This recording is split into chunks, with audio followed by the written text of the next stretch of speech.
Y ahora otro tema, y seguramente que es de interés de todos nosotros, Malvinas, el combate y el recuerdo del 82. Sí, en realidad nosotros siempre tomamos el tema de Malvinas, no solo el 2 de abril. Pero recordemos que hoy lo que se festeja es el Día del Veterano de Guerra, ¿eh? No es ni el desembarco en Malvinas, ni la causa de Malvinas, sino el Día del Veterano de Guerra. ¿Por qué? Porque bueno, ellos fueron los que son parte de nuestra historia viviente, ellos fueron los que estuvieron ahí y los que siempre está nuestro agradecimiento eterno. Más allá de las decisiones que tomaron quienes fueron hasta quienes, digamos, propiciaron esta toma de Malvinas, ¿eh? Recordemos que... Toma no, digamos, recuperación. Recuperación, sí, la recuperación, porque no fue una invasión, fue una recuperación, los que recuperaron las Malvinas. Un hecho que obviamente está en el corazón de todos los argentinos, pero tampoco hay que olvidar que los que tomaron esa decisión fueron los mismos genocidas que estaban, digamos, matando al pueblo argentino. Ahora, ¿qué culpa tienen los veteranos que fueron aquí? Cuando hablo de los veteranos, hablo de todos, ¿eh? Hablo de los soldados que estaban haciendo la conscripción y hablo también de los cuadros militares que fueron ahí y tienen lo mejor de sí, que es la propia vida. Es un honor y te agradezco que estés acá con nosotros hoy en el programa. No, yo como digo siempre, gracias por no olvidar. 33 años. Y yo quiero arrancar con lo que dijiste, que no es poco. Ustedes saben que yo vivo dando charlas en colegios, universidades, bares, donde me invitan voy. Y creo que hasta hace 5 o 6 años la gente todavía no sabía que se conmemoraba el 2 de abril. Los docentes que hacían el acto en el colegio, yo les preguntaba en las charlas, ¿qué es el 2 de abril? Y empezaban. El día de la recuperación de las islas, el día que le ponían colores, frutillita, y ninguno la pegaba. Y entonces agarraba y les preguntaba, ¿qué es el 25 de mayo? Y todos los profesores decían, primer gobierno patrio. 9 de julio, Día de la Independencia. Y nadie sabe qué es el 2 de abril. Tardamos 25, 28 años en que entendieran que el 2 de abril no era ni el día de Galtieri, ni de Astix, ni de los militares buenos, ni de los militares malos, ni de los que robaron la isla. No, era el día del veterano de guerra, o sea, los que fuimos, y mucho más especial de los que quedaron. Entonces, eso tardó, miren qué pavada, tardó 28 años en saberse. Entonces, imaginen todo lo que no se sabe de Malvinas. Porque había un plan de desmalvinización, que quizás dio efecto y que no se hablaron, no se entendiera. El primer plan que hubo arrancó el día que volvimos, que era el plan del silencio. Claro. A nosotros, estamos empezando por el final, pero yo hablo así, perdónenme. Cuando yo volví de Malvinas, en vez de recibirme en la 9 de julio como yo soñé y como todos mis compañeros pensábamos, por más que hubiéramos perdido, me trajeron 70 kilómetros en un camión volcador de noche. Me subieron a un avión y me dejaron 3 días en Campo de Mayo.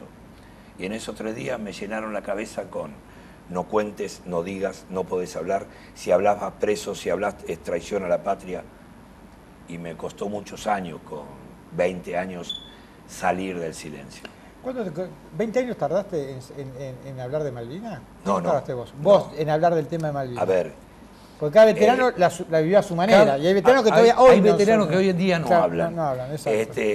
Diría mi doctora Liliana Marimón, la doctora más grande, la número 1 en lo que es la enfermedad de los veteranos de guerra, con la que me atendí toda la vida en el Carrillo, que es mi terapia. Por eso hablo tanto, me hace bien hablar. Y hay veteranos que les hace mal hablar. Y hay veteranos que hablan poco y otros como yo que hablan hasta por el codo. ¿Y vos cuánto tardaste en hablar del tema de Malvinas? El día que me di cuenta que me hacía bien, 10 años, 11 años. 10, 11 años. Y si yo vine de Malvinas y lo primero que hice cuando salí a buscar trabajo... Era loco de la guerra. No, pero yo ponía, ¿se acuerdan ustedes en esa época? En la solicitud de trabajo decía antecedentes militares. ¿Por qué? Porque no querían tomar un chico que no haya hecho el servicio militar. Entonces yo ponía servicio militar cumplido, habiendo ido a combatir en las Islas Malvinas. La verdad, lo digo hoy con 52 años, lo ponía para dar pena, para que me dieran trabajo. Y tuve la suerte, después de 2 años, de encontrar trabajo y entrar a trabajar en la oficina personal. El que me tomó fue el que leyó eso. Y un día me dijo, ¿sabes lo único que me hizo dudar tomarte? Lo que vos pusiste, que había sido la guerra. Entonces yo lo miro y digo, ¿cómo? Si a mí me dijeron que por ir a la guerra me iban a dar trabajo. No, hijo, me dice. No, hijo, ¿cómo voy a meter un tipo que volvió de la guerra dentro de mi oficina? ¿Cuándo llegaste a Malvinas? Llegué el martes 13 de abril. Martes 13 de abril, Martes o sea que 13 estuviste de abril. casi 2 meses ahí, hasta el 10 Sí, estuviste, ¿no? volví en el Canberra prisionero, igual que la mayoría. ¿En dónde estuviste combatiendo? Yo estuve, apenas llegamos, estuvimos en las puertas de Puerto Argentino durante una semana. De ahí nos mandaron a 4 kilómetros de Puerto Argentino, que era la bahía de que seguramente los argentinos pensaban que iban a desembarcar, que es la bahía de Lisakov.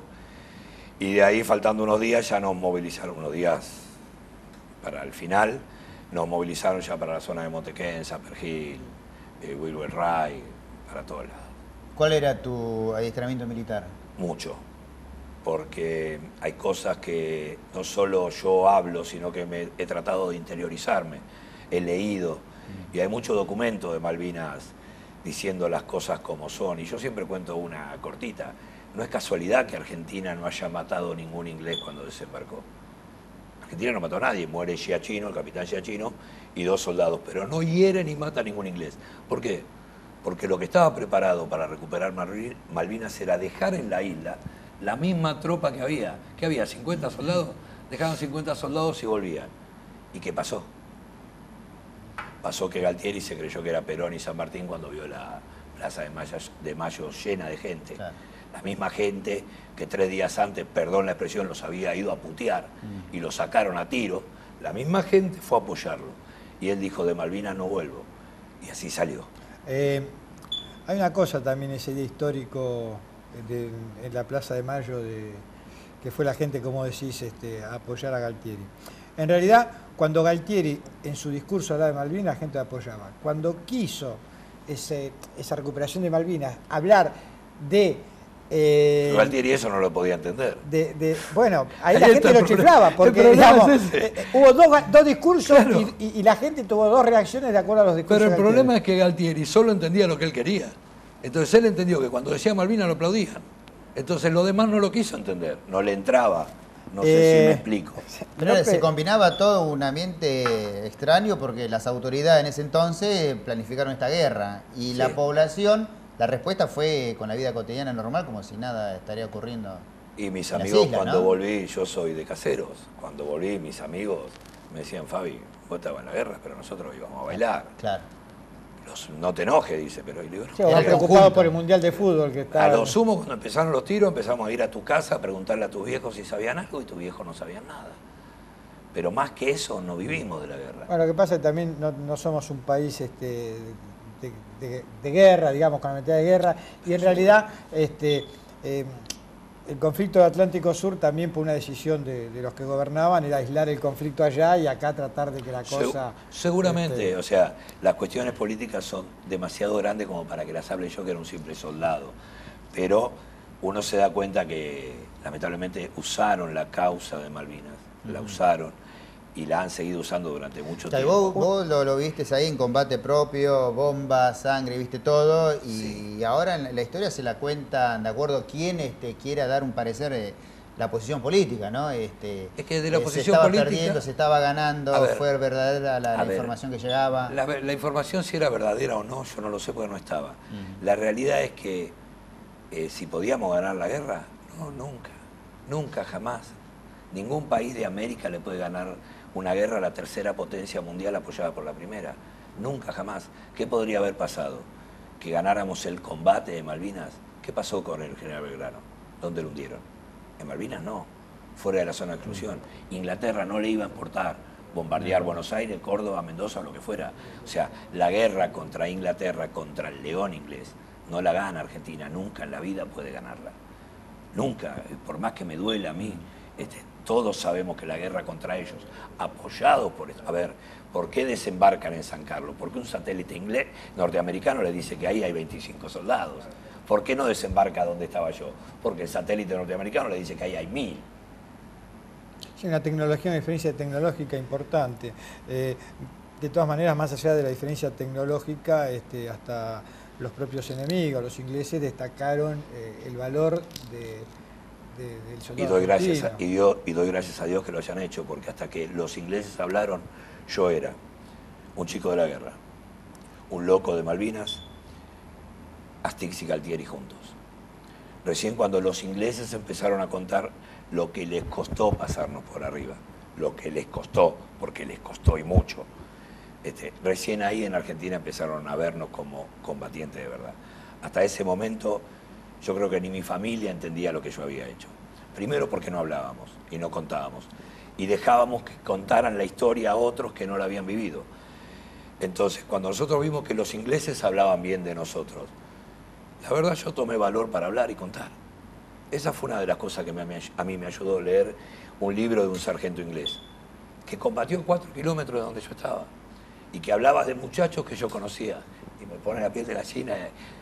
Pero yo tuve que leer un sargento inglés para darme cuenta que lo que yo había hecho estaba bueno. Yo estaba seguro que lo que había hecho estaba bien. A ver, no porque era un buen soldado, no por eso. Pues si lo hacía mal me mataban. Ahora, Si yo Fabián, lo hacía mal, mataban al de al lado mío, que era amigo mío de toda la vida.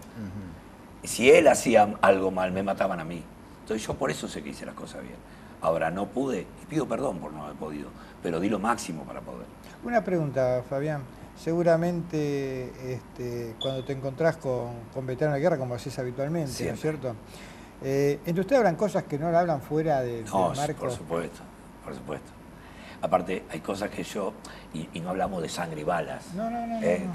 porque hay gente que ve las películas y se cree que los veteranos somos sangre y bala. No, tenemos otro tipo de humor, yo siempre lo digo, tenemos otro tipo de charlas que los demás no entenderían. No lo entenderían. Y tenemos ciertas cosas de las que nos reímos que los demás llorarían. Y tenemos cosas por las que lloramos que los demás reirían. Parece loco. Pasa que es una experiencia, ¿no? Vos tenés un ruido de la guerra. Nosotros no lo tenemos. Por ahí viene. Por ahí viene. Hablan de... Se empezó a conocer la enfermedad nuestra, la de los veteranos de guerra, que se llama estrés postraumático, cuando pasó lo de Cromañón. Y lo de Cromañón duró 1 hora. A mí me duró 69 días. Y no solo me duró 69 días mi estrés postraumático, sino que después que volví y yo pensé que iba a ser recibido como un héroe, me trataron como basura durante 15. El estrés postraumático mató más soldados combatientes que la propia guerra del 82. Sí, tenemos más de 500 suicidios, más de 500 y no los quieren contar, entonces dejémoslo ahí. Yo tengo compañeros que se han suicidado, tengo amigos que los paramos, tengo amigos que los ayudamos y demos gracias a Dios que hay un plan de salud mental desde hace 10 años que nació en 3 de febrero, que nació en el Carrillo, que uno de los número 1 fue un soldado que se llamaba Carlos Chiquito Viegas, que muere yendo a ayudar a un veterano a Córdoba. Marito Sánchez, toda la gente, Liliana Marimón, toda la gente está del Carrillo. Cuando creció eso, arrancó siendo una oficinita de 2 metros de ancho, escuchá lo que te digo, 2 metros de ancho por 3, con una silla larga donde yo me sentaba a hablar con una médica y los demás escuchaban lo que yo hablaba. Y venía gente de Mendoza, de Comodoro Rivadavia. Así empezó el primer centro de salud mental para veteranos de guerra. Sí, nosotros fuimos a cubrir justamente en un acto que se hizo ahí, habían veteranos de todos lados y reconocían este servicio. Sí, y hoy en día, gracias a Dios, bueno, eso se ha multiplicado y los veteranos tienen una atención mejor. Tenemos un PAMI mejor, porque no tenemos el mismo PAMI que tiene mi mamá. Hoy podemos decir que tenemos mejor salud y eso nos ha hecho muy bien. ¿Han notado este cambio también en la sociedad en cuanto al reconocimiento? Hubo reconocimientos del Estado en cuanto a pensiones, en cuanto a cosas que siguieron después de muchos años, porque los primeros años fueron terriblemente duros. Porque pero nosotros aparte de eso, que pelear por todo. Aparte, digamos, ¿ustedes sienten que en la gente esa comprensión que no estaba hace 15, 20 años atrás? Sí, yo veo en los últimos 10 años mucho más cariño de la gente. No hablo de respeto. Yo ahora hay gente que me dice feliz día, porque sabe de qué se trata el 2 de abril. Y por ahí me dice, te digo feliz día, pero no sé si... Sí, es feliz día, es mi día. Es mi día. Si hay algo que yo nunca voy a dejar de ser, es combatiente. Nunca voy a ser... Y no es combatiente.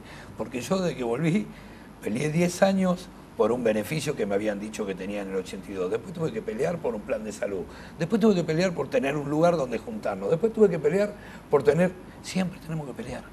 Yo presencié las charlas que dan haciendo notas, ¿no? para el programa, los veteranos a los alumnos de las escuelas. Sí. Y hay momentos que son muy emocionantes. Sí. Atrás de todo esto, que es una clase didáctica, se está haciendo patria.